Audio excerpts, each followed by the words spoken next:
E-PG पाठशालायां भवतां समेषां स्वागतं व्याहरामि। अहमस्मि राजकुमारमिश्रः। अहं साम्प्रतं राष्ट्रीयसंस्कृतसंस्थानेन सञ्चालिते हरियाणासंस्कृतविद्यापीठे हरियाणास्थे सहायकाचार्यपदे कार्यरतोऽस्मि साहित्यविभागे। भवतां पुरस्तात् अहं काव्यप्रकाशस्य तत्र चतुर्थोल्लासस्य 17 पाठम् उपस्थापयामि। भवन्तः इतः पूर्ववर्तिनि पाठे संलक्ष्यक्रमव्यङ्ग्यस्य यः द्वितीयः भेदः वर्तते अर्थशक्त्युत्थध्वनिः नामकः, तस्य 12 भेदाः वर्तन्ते। तेषु 12 भेदेषु भवन्तः 9 भेदानाम् उदाहरणानि पठितवन्तः। संलक्ष्यक्रमव्यङ्ग्यध्वनेः यः तृतीयः प्रकारः वर्तते उभयशक्त्युत्थध्वनिः, तस्य उदाहरणमपि भवन्तः प्रस्तूयमानपाठेन पठिष्यन्ति। कविनिबद्ध वक्तृ प्रणोक्ति सिद्धेन वस्तुना अलङ्कारध्वनिः। सखी विरचय्य मानसस्य मम धीरत्वेन आश्वासं प्रियदर्शन विशृङ्खल क्षणे सहसेति तेनापसृतम्। मया मानसहायार्थं धैर्ये आहितेऽपि किमिति मानं त्यक्तवती भवतीति वदन्तीं सखीं प्रति तयाहितधैर्यस्य अतितुच्छत्वबोधिका नायिकायाः उक्तिरियम्। हे सखी, त्वद्दत्तेन धैर्येण मम मानस्य आश्वासं समाधानं विरचय्य कारयित्वा तवोपद्रवेऽहं सहायो भविष्यामि, त्वं स्थिरो भव इति समाधानं विधाय वा प्रियदर्शन विशृङ्खलक्षणे प्रियतम अवलोकन कौतुक तरलितकाले तेन धैर्येण सहसा कुत्र अपसृतं पलायितम् इति भावः। प्रस्तुते पद्येऽस्मिन् प्रियदर्शन विशृङ्खलक्षणे धीरत्वेन धैर्येण वा अपसृतम् इति वाच्येन वस्तुना अकृतेऽपि प्रार्थने सा वक्त्री प्रसन्ना सञ्जाता इति विभावनालङ्कारः। यतो हि विभावना तु विना हेतुं कार्योत्पत्तिर्यदुच्यते इति लक्षणेन यत्र विना हेतुं कार्यस्य उत्पत्तिर्जायते तत्र विभावनालङ्कारो भवति। प्रकृते विना प्रार्थनामेव सा नायिका प्रसन्ना जाता, अतः प्रार्थना हेतुः आसीत् नायिका प्रसन्नता रूपकार्यस्य। किन्तु विना प्रार्थनैव नायिका प्रसन्ना इति वर्णनात् विभावनालङ्कारोऽत्र व्यज्यते। अथवा प्रियतम दर्शन जनित सौभाग्यस्य बलं धैर्येण सोढुं न शक्यते इति रूपेण उत्प्रेक्षालङ्कारो व्यज्यते। कविनिबद्ध वक्तृ प्रणोक्ति सिद्धेन अलङ्कारेण वस्तुध्वनिः। आर्द्रार्द्र करज रदन छतैस्तव लोचनयोर्मम दत्तं रक्तांशुकं प्रसादः कोपेन पुनरिमे नाक्रान्ते। क्रुद्धां नायिकां किमिति कुपिते लोचने वहसीति पृष्टवन्तं प्रति नायिका संसर्गजनित नखक्षतादिचिह्नयुक्तं नायकं प्रति तस्याः उक्तिरियम्। हे प्रिय, इमे मल्लोचने कोपेन नाक्रान्ते न व्याप्ते, अपितु तव अंगे विद्यमानैः अत्याद्रैः करजानां नखानां रदनानां दन्तानां च छतैः प्रतिनायिका कृतैः व्रणैः मम लोचनयोः दत्तं रक्ता अंशवः किरणा एव रक्तांशुकं रक्तवस्त्रं प्रसाद एव अस्ति इति भावः।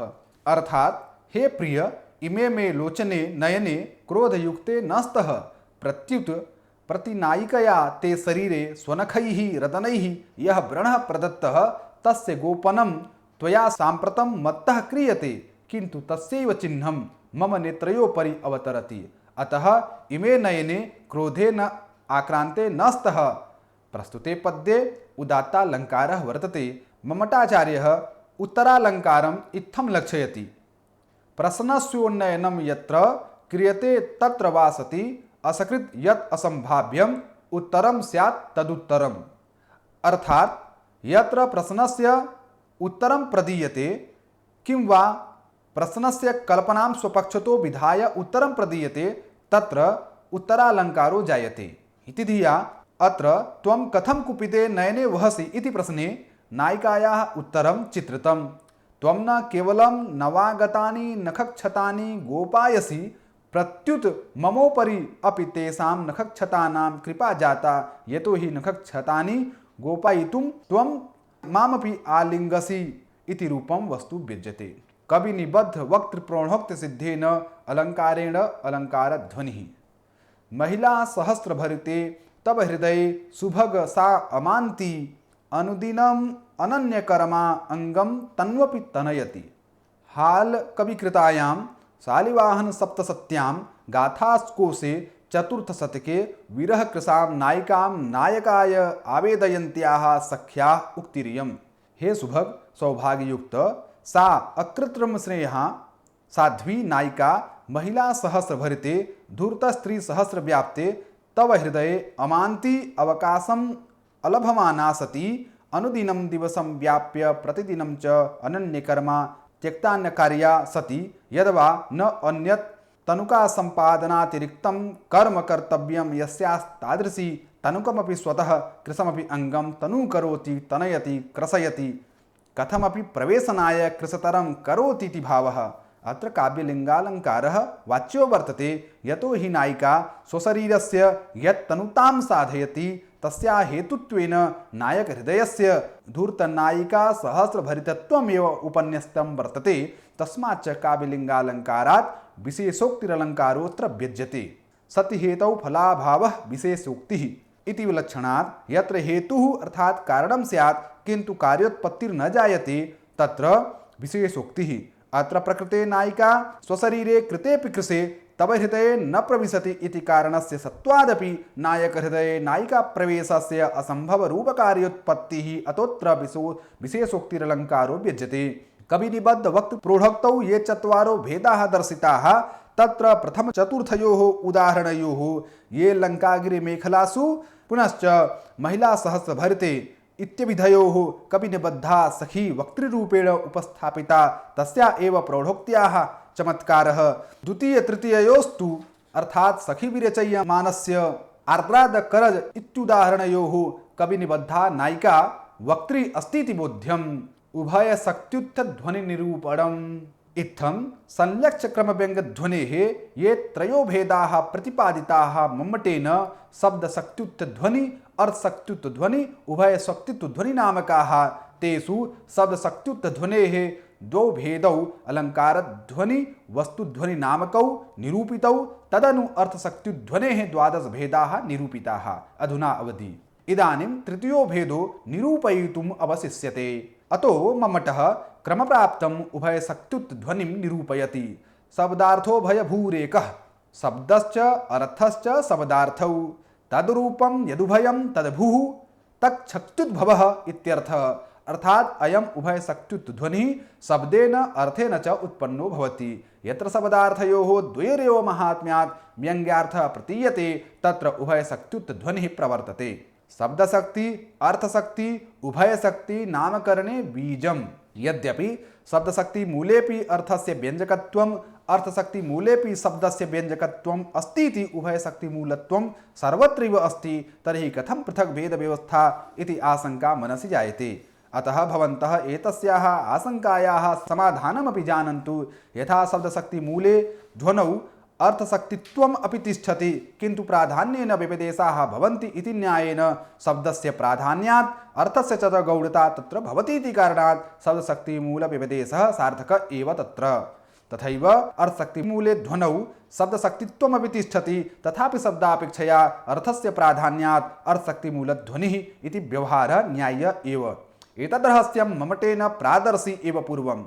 अर्थात् यस्य यत्र प्राधान्यं भवति तत्र तस्य नाम महत्त्वं सिद्धमेव। अर्थोपि व्यञ्जकस्तत्र सहकारितया मतः इति नियमात् शब्दप्रमाणवेद्योऽर्थो व्यनक्त्यर्थान्तरं यतः अर्थस्य व्यञ्जकत्वे तत् शब्दस्य सहकारिता इति नियमाच्च। इत्थं तत्र भवन्तो दृष्टवन्तः यत् एकस्य प्राधान्ये अन्यस्य शतस्यापि अप्राधान्यं तिष्ठति किन्तु उभयशक्त्युत्थे ध्वनौ अस्मिन् यथा शब्दस्य प्राधान्यं तथैव अर्थस्यापि तुल्यबलत्वेन प्राधान्यम्।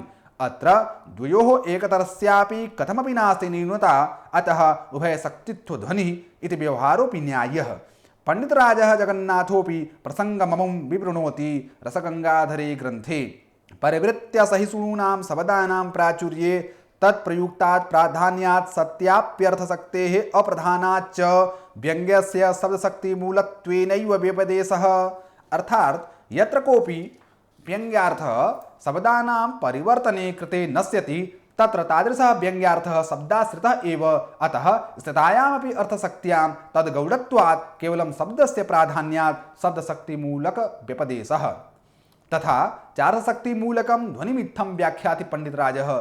परिवृत्तिसहिष्णूनां तु प्राचुर्ये अर्थशक्तेरेव प्राधान्यात् सत्या अपि शब्दशक्तेः प्रधानानुगुण्यार्थतया मल्लग्रामादिवत् प्रधाने नैव व्यपदेशः। अर्थात यत् कोऽपि व्यङ्ग्यार्थः शब्दानां परिवर्तनेनापि न नश्यति तत्र तादृशः व्यङ्ग्यार्थः शब्दाश्रितो नास्ति, प्रत्युत अर्थाश्रितः एव। तद्दशायां स्थितायामपि शब्दशक्तौ तद्गौणत्वात् केवलम् अर्थस्य प्राधान्यात् अर्थशक्तिमूलकत्वव्यपदेशः। अत्र पंडितराजः मल्लग्रामादिवत् नामग्रहणे हेतुं लिखति। यथा कस्मिंश्चित् ग्रामे मल्लाः प्रधानरूपेण तिष्ठन्ति, एतस्मात् कारणात् लोकव्यवहारे मल्लग्रामः इति व्यवहारः प्रवर्तते। यद्यपि तत्र मल्लातिरिक्ता अपि जनाः वसन्ति तथापि प्राधान्यं मल्लानामेव अस्ति, अतः मल्लग्रामः इति व्यवहारो जायते। तथैव शब्दशक्तिमूलकत्वव्यपदेशे अर्थस्य सत्वादपि शब्दस्य प्राधान्यात् शब्दशक्तिमूलकत्वव्यपदेशः। तथैव अर्थशक्तिमूलकत्वव्यपदेशोऽपि प्रवर्तते। तदनु पंडितराजः उभयशक्तिमूलकत्वव्यवहारेऽपि रुचिरं कारणं प्रदर्शयति। यत्र तु काव्ये परिवृत्तिं सहमानानाम् असहमानानां च शब्दानां नैकजातीय प्राचुर्यम् अपि तु साम्यमेव, तत्र शब्दार्थो शक्तिमूलकस्य व्यङ्ग्यस्य स्थितिरिति द्वित्वो ध्वनिः। अर्थात् यस्मिन् काव्ये परिवर्तनं सहमानानां शब्दानां तथा च परिवर्तनम् असहमानानां शब्दानां समानरूपेण स्थितिः तत्र उभयशक्तिमूलकत्वव्यपदेशः। एवं च उभयशक्त्युत्थध्वनिः एकविध एव। इदानीं मम्मटः उदाहरणं प्रस्तौति। अतन्द्रचन्द्राभरणा समुद्दीपितमन्मथा तारका तरला श्यामा सानन्दं न करोतिकम्। अतन्द्रः मेघादि अनावृत्ततया स्फुरद्रूपः चन्द्रः चन्द्रमा एव आभरणं भूषणं यस्याः सा। अतएव सम्यक् उद्दीपितः प्रबलीकृतो मन्मथः कामो यया सा। तारकाः नक्षत्राणि तरला अल्पा यस्यां सा। एवं भूता श्यामा रात्रिः कं जनम् आनन्दं न करोति अपितु सर्वम् एवानन्दयति इति रात्रिपक्षे अर्थः। अतन्द्रा सुरतादौ आलसरहिता सा चासौ। चन्द्रः कर्पूरं सुवर्ण निर्मित शिरोभूषण विशेषो वा आभरणं यस्याः सा। चन्द्रपदस्य अर्थः मेदिनीकोशानुसारं कर्पूरम् अपि भवति। मुदा हर्षेण समुद्दीपितो दीप्तिं प्रापितो मन्मथो यया सा दीप्तिमन्मथा। यद्वा सम्यक् उद्दीपितः मन्मथो यया सा। तारका अक्षिकनीनिका तरला चंचला यस्याः सा अथवा तारकावत् तरलो हारमध्यमणिः यस्याः सा। तरलोहारमध्यगः इत्यमरः। एवं भूता श्यामा षोडशवार्षिकी नायिका शीतकाले भवेतुष्णा ग्रीष्मे तु सुखशीतला सर्वावयवसौभाढ्या सा श्यामा परिकीर्तिता इति लक्षणलक्षिता कं पुरुषं सानन्दं न करोति इति नायिका पक्षे अर्थः। अत्र एवं रीत्या अर्थद्वयप्रतीतौ स्त्रीविशेषस्य इव रात्रिः इत्युपमालङ्कारः ज्योत्स्नी रात्रि इव नायकेति वा उपमालङ्कारः प्रतीयते। एतदर्थमेव मम्मटेन अत्रोपमा व्यङ्ग्या इति कथितम्। अत्र श्यामारूपकामिनी विशेषर्जन्योः उपमा व्यङ्ग्या इत्यर्थः। अत्र चन्द्रतारका तरलश्यामाः शब्दाः परिवृत्तिं न सहन्ते, यतोहि यदि एतेषां शब्दानां परिवर्तनं क्रियते तर्हि तत्पर्यायोपस्थापनेन अपरार्थस्य बोधः असम्भवः। तथा चात्र अतन्द्राभरण समुद्दीपित मन्मथ शब्दाः परिवृत्तिं सहन्ते, तस्मात् ते शब्दाः परिवृत्ति सहिष्णवः। तत्स्थाने यदि पर्यायाः अनिद्रभूषण समुत्तेजित कामादयः स्थाप्यन्ते तदपि अपरार्थस्य बोधे न कापि हानिः। अर्थात् तत्र व्यङ्ग्यार्थबोधे न कापि हानिः पर्याय स्थापनेपि। अतोऽत्र व्यङ्ग्यार्थः शब्दस्य अर्थस्य च उभयस्य शक्त्या प्रतीयते, तस्मादत्र उभयशक्त्युत्थध्वनिः। मम्मटाचार्यः उभयशक्त्युत्थध्वनेः एकमेव उदाहरणं प्रदर्शयति, अन्यस्य च भेदस्य अनेकानि उदाहरणानि प्रस्तौति। अतः भवताम् उभयशक्तित्वध्वनिनामकस्य विषयस्य अस्य इतोपि ज्ञानं संवर्धयितुं पंडित राज जगन्नाथस्य एकम् अन्यदपि रुचिरम् उदाहरणं प्रस्तौमि। रम्यहासा रसोल्लासा रसिकालिनिसेविता सर्वांगशोभा संभारा पद्मिनी कस्य न प्रिया। रम्यः सुन्दरः हासः हास्यं विकासो वा यस्याः सा। रसस्य श्रृंगारस्य मकरन्दस्य वा उल्लासः अभिवृद्धिर्यस्यां सा। रसिकानां रसज्ञानां जनानां आलिभिः समूहैः रसिकैः अलिभिः भ्रमरैर्वा निषेविता समाश्रिता। तथा सर्वेषु अंगेषु शोभायाः संभारो समूहो यस्याः सा।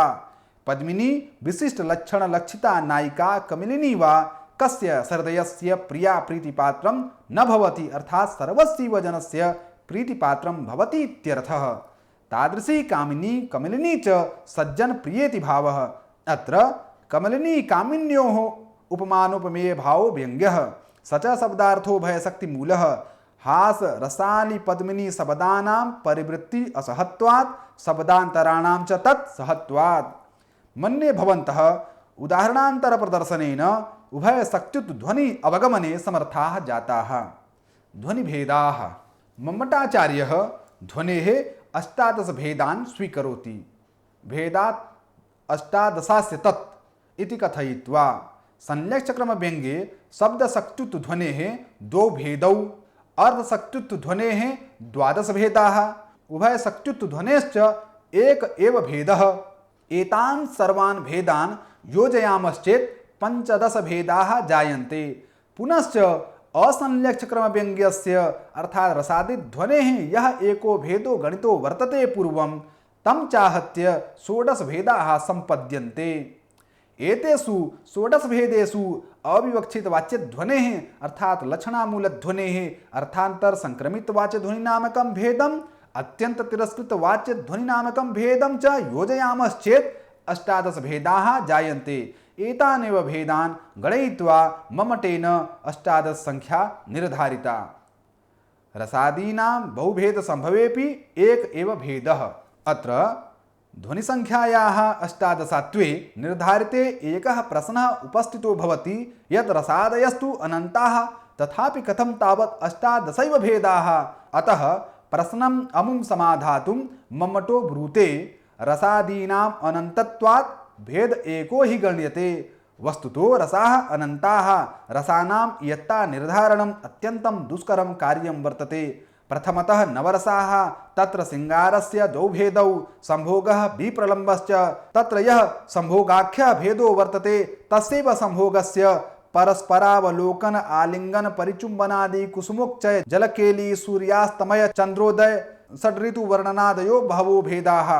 पुनश्च विप्रलम्भस्य अभिलाष विरह ईर्ष्या प्रवास शाप हेतुकाः भेदाः उक्ता एव। पुनश्च संभोग विप्रलम्भयोः अपि विभावानुभाव व्यभिचारि वैचित्र्यात् बहवो अन्येपि भेदाः संभवन्ति। तत्रापि नायकयोः उत्तम मध्यम अधम प्रकृति प्रकारेणापि भेदाः संभवन्ति। तत्रापि च देश काल अवस्था कारणैरपि अनेके भेदाः भूयोपि संभवन्ति। इत्थं द्रष्टुं शक्यते अस्माभिः यत् एकस्य रसस्य इयन्तो अनेके भेदाः जायन्ते तर्हि का गणना अन्येषां रसानां भावादीनां च। अतः सर्वेषु रसादिषु असंलक्ष्यक्रमः सामान्यरूपेण अनुवर्तते इति सादृश्यमाश्रित्य रसादिध्वनिभेदः एक एव गण्यते। इदानीं मम्मटः एतान् ध्वनेः 18 भेदान् इतोपि विस्तारयति। मम्मटः सर्वप्रथमम् उभयशक्त्युत्ध्वनिविषये स्वमन्तव्यं प्रकाशयति। वाक्यद्युत्थः अर्थात् उभयशक्त्युत्ध्वनिः केवलं वाक्ये एव भवति। तदनु अन्ये च ये भेदाः सन्ति ते वाक्ये तु भवन्त्येव पदेपि भवन्ति पदेप्यन्ये। इत्थं ते ध्वनेः 17 भेदाः वाक्ये पदेपि च विद्यमानत्वात् आहत्य 34 भेदयुक्ताः भवन्ति। पदद्योत्येन पदप्रकाशत्वेन काव्योपकारत्वनिर्णयः। ध्वनेः यावन्तोऽपि भेदाः स्वीकृताः वर्तन्ते ते वाक्ये एव भवन्तु पदमात्रे वर्तमानत्वात् को लाभः इत्याशंकायां मम्मटः आह। एकावयव संस्थितेन भूषणेन कामिनी इव पदद्योत्येन व्यङ्ग्येन वाक्यव्यङ्ग्यापि भारती भासते।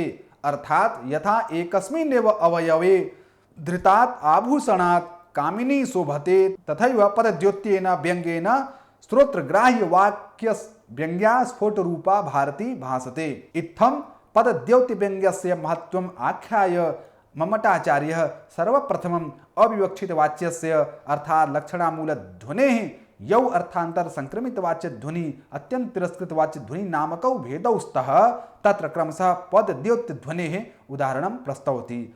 वाक्य द्योत्यस्य उदाहरणं त्वामस्मि वच्मि इत्यादिकं मम्मटेन प्रदर्शितमेव पूर्वम्। इदानीं पदद्योत्यं किं वा पदप्रकाश्यमेव अवशिष्टम् अस्ति। अविवक्षितवाच्यस्य अर्थान्तर संक्रमित प्रभेदे पदप्रकाशता। यस्य मित्राणि मित्राणि शत्रवः शत्रवस्तथा अनुकंप्योऽनुकंपश्च सह जातः स च जीवति। यस्य पुरुषविशेषस्य मित्राणि सखायः मित्राणि आश्वस्तान्येव विश्वासपात्राण्येवेत्यर्थः तथा शत्रवः द्वेषिणः शत्रवः नियन्त्रणीयाः एव निःशेषतो दमनीयाः एव इत्यर्थः। अनुकंप्यः अनुकंपयितुं योग्यः दयाविशेषः अनुकंप्य एव स्नेहपात्रमेव सः पुरुषः जातः शोभनजन्मा स च जीवति श्लाघ्य जीवनवान् इत्यर्थः। अस्य ध्वनेः लक्षणामूलकत्वेन लक्ष्यम् अर्थं दर्शयामः। द्वितीयो मित्रशब्दः आश्वस्तत्वे विश्वासयुक्ते वा द्वितीय शत्रुशब्दः नियन्त्रणीयत्वे द्वितीय अनुकंप्यशब्दः स्नेहपात्रत्वे संक्रमितवाच्यो जायते। अत्र द्वितीय मित्रादिशब्दाः अनुपयुक्तत्वात् पुनरुक्तत्वाच्च अविवक्षितवाच्याः सन्तः आश्वस्तत्वादि लक्षयन्ति। तेन च नायकस्य उचित व्यवहारत्वादिकं व्यङ्ग्यम् उपादानलक्षणायाः फलमिति भावः।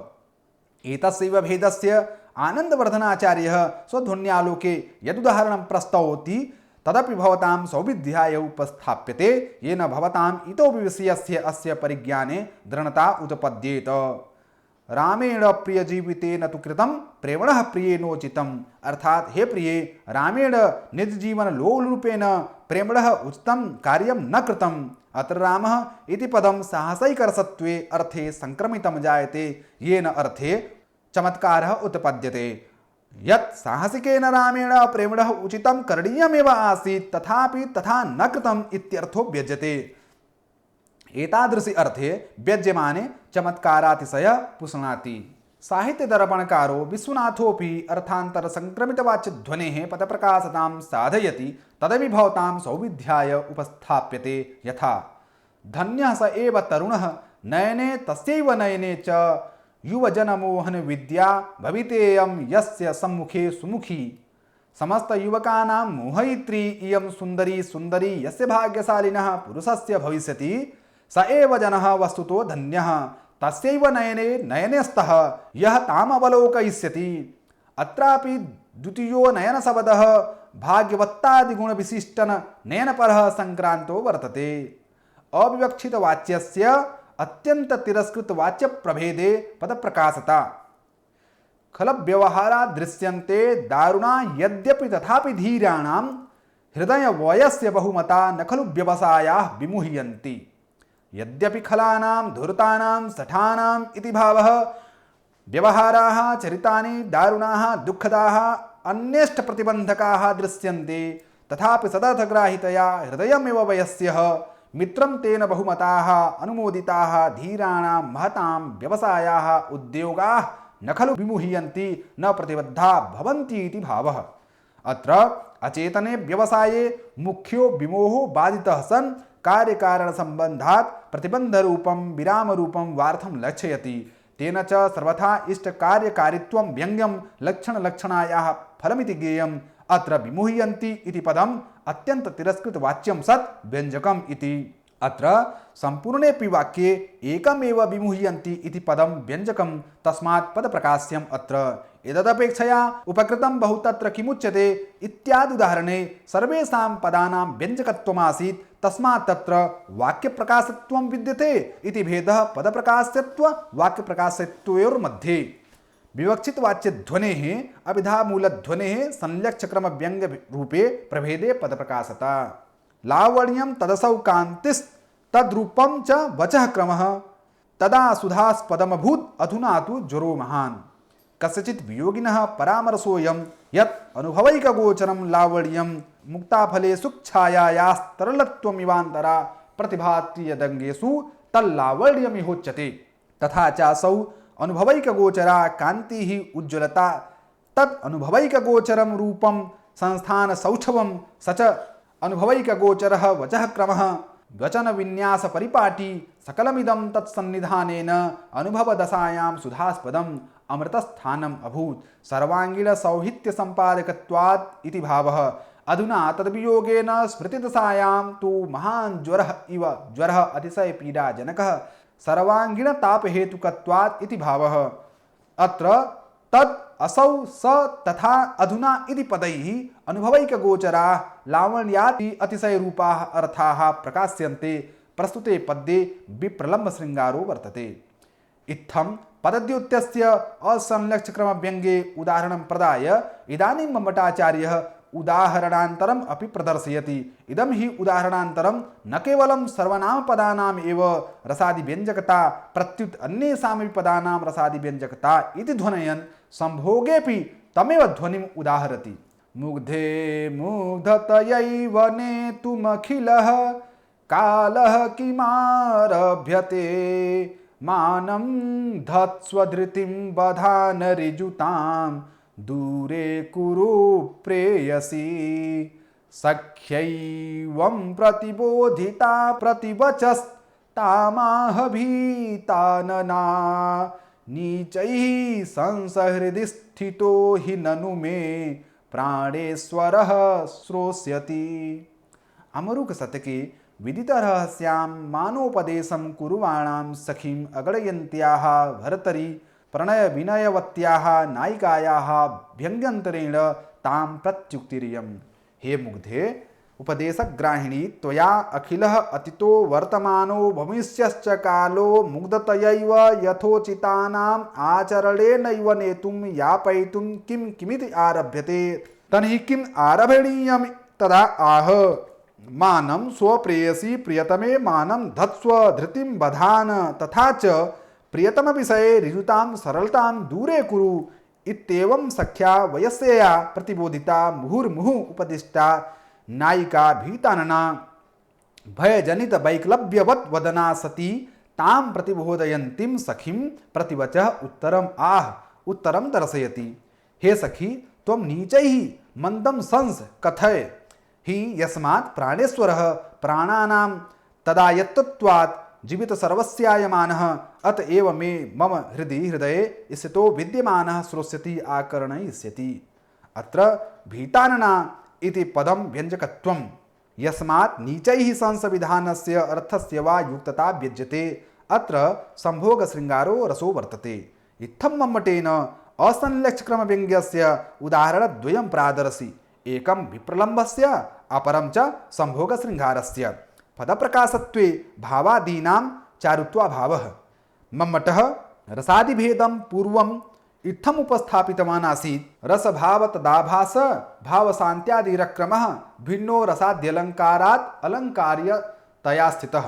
अत्र संलक्ष्यक्रमव्यङ्ग्यस्य रसाः भावाः रसाभासाः भावाभासाः भावशान्तिः भावोदयः भावसन्धिः भावसबलताः भेदाः मम्मटेन स्वीकृताः आसन्। एतेषु च भेदेषु रसन नामकस्य प्रथमभेदस्य उदाहरणद्वयं मम्मटेन अधुनैव प्रदर्शितं यच्च भवद्भिः पठितमपि। किन्तु क्रमप्राप्तानां भावादीनां पदप्रकाशितोदाहरणं न प्रदर्शयति मम्मटाचार्यः। सः ब्रूते यत् भावादीनां वर्णनेन न तथा चमत्कारः यथा रसे उत्पद्यते। भावादीनां पदप्रकाशत्वे अधिकं न वैचित्र्यम् इति न उदाह्रियते। अर्थात् भावादीनां वाक्यापेक्षया अतिरिक्तं वैचित्र्यं चारुत्वं वा न भवति। अर्थात् भावादीनां तु वाक्येपि न तादृशं रससदृशं चारुत्वम् उत्पद्यते। तर्हि पदप्रकाशत्वे तु सूत्रामेव न चारुत्वं स्यादिति धिया भावादीनां पदप्रकाशत्वं न उदाह्रियते। संलक्ष्यक्रमव्यङ्ग्यस्य शब्दशक्तित्वप्रभेदे वस्तुना अलङ्कारध्वनौ पदप्रकाश्यता। रुधिरविसरप्रसाधितकरवालरुधिरभुजपरिघः झटिति भ्रुकुटित विटंकित ललाटपट्टो विभासि नृप भीम। हे भीम भयंकर नृपत्वं विभासि शोभसे कीदृशस्त्वं रुधिरस्य विसरो धारा समूहो वा तेन प्रसादितो लंकृत प्रकर्षेण रक्तीकृतः यः करवालः खड्गः तेन करालो भयजनकः स चासो रुधिरश्च शत्रुमित्रभेदेन करवाल रुचिरत्वे ईदृशो भुज एव परिघ शत्रुजय लक्ष्मी निरोधकत्वात् अर्गला यस्य तादृशः एवं झटिति शीघ्रं भ्रुकुट्या भ्रूभंगेन विटंकितं तरंगितं यल्ललाटं भालं तदेव विस्तीर्णत्वात् पट्टः फलको यस्य तथा भूतः इत्यर्थः। अत्र भीम इति भीषणीयार्थेन नृपसंबोधन विशेषणेन भीमसेनोपमा व्यज्यते। भीमो भयंकर इति वाच्यः भीमसेनः पांडव भेदो व्यंग्यः तयो उपमापि व्यंग्या। अत्र भीमपद शक्ति महिम्ना भीमसेनोपमा व्यंग्या इति पद प्रकाशता। उल्लास काल करवाल इत्युदाहरणे वर्तमाना उपमा वाक्य व्यंग्यस्य इति विशेषः। अत्र भीमपदे परिवर्तनं क्रियते तदा उपमा न व्यज्यते। अतः शब्दस्य परिवृत्ति असहत्वात् शब्दशक्ति मूलकत्वम् अत्र। संलक्ष्य क्रम व्यंग्यस्य शब्दशक्ति मूलाख्य प्रभेदे वस्तुना वस्तुध्वनौ पद प्रकाश्यता। भुक्ति मुक्ति कृदेकांत समादेशन तत्परः कस्य नानंद निस्यन्दं विदधाति सदागमः।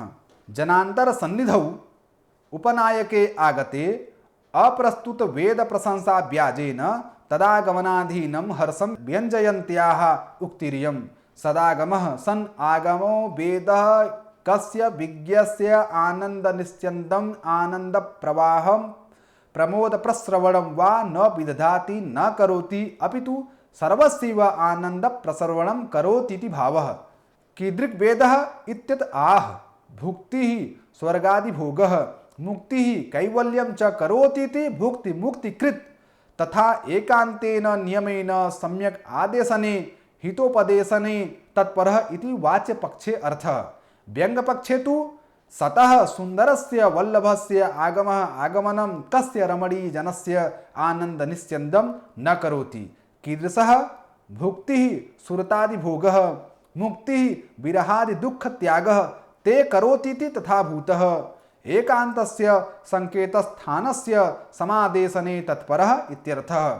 अत्र मुख्यतया विवक्षितोपि द्वितीयार्थो गोपनाय अप्राकरणीकृतो भवतीति ज्ञेयम्। अत्र सदागमनेन प्राधान्येन उपपत्तिस्तुतिरूपं वस्तु व्यज्यते। अत्र काचित् उपनायिका संकेतदायिनम् एवं वेदमहिमोपन्यासपरं मुख्यावृत्त्या संसति। अत्र सकलजन संवेदने रहस्यभंग कारणेन अप्राकरणिकोऽर्थः प्राकरणिकतया प्रतीयते प्राकरणिकश्चार्थः अप्राकरणिकतया प्रतीयते इति विशेषः। इदानीं भवतां समेषां पुरस्तात् विषय संग्रह उपस्थाप्यते। अत्र भवन्तः प्रस्तुत पाठ माध्यमेन अनेकान् काव्यशास्त्रीय विचारान् अधिगतवन्तः। तत्र अर्थशक्त्युत्थ ध्वनिनामकः यः वेदः वर्तते तस्य त्रीणि उदाहरणानि भवन्तः पठितवन्तः। एतेन सहैव संलक्ष्यक्रमव्यङ्ग्यस्य यः द्वितीयः भेदः वर्तते अर्थशक्त्युत्थ ध्वनिः तस्य प्रकरणं समाप्तिं गच्छति। तदनन्तरं संलक्ष्यक्रमव्यङ्ग्यस्य यः तृतीयः भेदः वर्तते उभयशक्त्युत्थ ध्वनिः तस्य विवरणं भवन्तः ज्ञातवन्तः। उभयशक्त्युत्थ ध्वनौ सवयशब्दस्य अर्थस्य च समानकोटिकः चमत्कारः भवति। इतः पूर्वं भवन्तः यथा शाब्दीव्यञ्जनायां पठितवन्तः तत्र शब्दस्य प्राधान्यं भवति सतः अपि अर्थस्य गौणता भवति। आर्थीव्यञ्जनायां च भवन्तः पठितवन्तः यत् अर्थस्य प्राधान्यं भवति सतः अपि शब्दस्य सहकारिता एव भवति अर्थात् गौणता एव भवति। इत्थमेव अत्र उभयशक्त्युत्थ ध्वनौ शब्दस्य अर्थस्य च समानं बलं भवति। तस्मात् अत्र उभयशक्त्युत्थ ध्वनिः वर्तते। उभयशक्त्युत्थ ध्वनेः भवन्तः उदाहरणं किमस्ति मम्मट मते तदपि भवन्तः पठितवन्तः। उभयशक्त्युत्थ ध्वनि प्रपञ्चं भवन्तः इतोपि सम्यक्तया जानीयुः इति धिया मया पण्डितराज जगन्नाथस्यापि रुचिरं यत् उदाहरणं वर्तते तदपि उपन्यस्तं भवद्भिश्च तदपि पठितं। धन्यवादः।